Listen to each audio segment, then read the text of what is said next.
আমি অবশ্যই ভালো ছাত্র হতে পারবো, আমি অবশ্যই ভালো অভিনেতা হতে পারবো, আমি অবশ্যই ভালো শিক্ষক হতে পারবো। দেখো এখানে প্রত্যেকটা বাক্য আমরা দেখতে পাচ্ছি যে অবশ্যই ভালো, কোনো কিছু যে প্রফেশনের কথা বলা হবে, আমি ডাক্তার হতে পারবো, অবশ্যই ভালো হতে পারবো। দেখো এই বাক্যগুলো আমাদের কী করতে হবে, ইংলিশে ট্রান্সলেট করতে হবে। দেখো এখানে জাস্ট একটা এক্সপ্রেশন ব্যবহার করে প্রত্যেকটা বাক্য আমরা ট্রান্সলেট করবো। যখন দেখবো যে এই যে অবশ্যই অবশ্যই ভালো হতে পারবো কি ছাত্র, আমি অবশ্যই ভালো কি হতে পারবো, বাবা হতে পারবো, তাহলে যেটার কথা বলা হবে। দেখো এখানে ছাত্রর কথা বলা হচ্ছে, বাবার কথা বলা হচ্ছে, শিক্ষক, তারপরে অভিনেতা, তারপর প্রত্যেকটা ক্ষেত্রে একই। এই যে আমি, এর জন্য আমরা কি করবো, জাস্ট এখানে আমরা স্ট্রাকচারাল লিখবো না, জাস্ট আলাদাভাবে আমরা একটা বাক্য ট্রান্সলেট করলে প্রত্যেকটা বাক্য কিন্তু একইভাবে ট্রান্সলেট করতে পারবো। দেখো I must be able to be, তাহলে must be able to be, double ব্যবহার করবো কিন্তু বি, তাহলে must be able to be কি ভালো, একজন ভালো কি ছাত্র, আর গুড স্টুডেন্ট, ছাত্র student.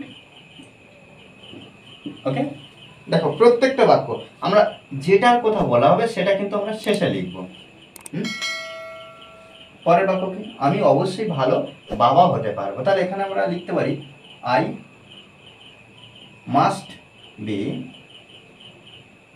Able to be a good কি, আ গুড একজন ভালো বাবা, এর ইংরেজিতে আমি লিখবো ফাদার। ওকে, তারপর কি, আমি অবশ্যই একজন বা আমি অবশ্যই ভালো শিক্ষক হতে পারবো, বা একজন শিক্ষক, এখানে আ গুড টিচার, এই এক্সপ্রেশনটা ব্যবহার করার পরে দেখো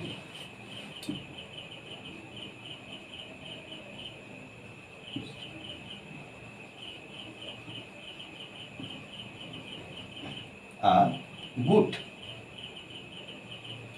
টিচার। ওকে, আমি অবশ্যই ভালো অভিনেতা হতে পারবো, তাহলে একইভাবে I must be able to be a good actor. Okay, আর এই যে শেষের বাক্য, আমি অবশ্যই ভালো খেলোয়াড় হতে পারবো, এই বাক্যটা আমাকে অবশ্যই কমেন্ট বক্সে জানাবে। কেন, কারণ আমাদেরকে কিন্তু প্র্যাকটিস করতে হবে, মনে রাখতে হবে যে প্র্যাকটিসের বিকল্প কিছু হয় না। ওকে, আর এই ক্লাসটি যদি ভালো লাগে অবশ্যই লাইক কমেন্ট শেয়ার, আর যারা এখনও পর্যন্ত এই চ্যানেলটি সাবস্ক্রাইব করেনি তারা অবশ্যই চ্যানেলটি সাবস্ক্রাইব করে পাশে থাকবেন। Okay, thanks for watching this video.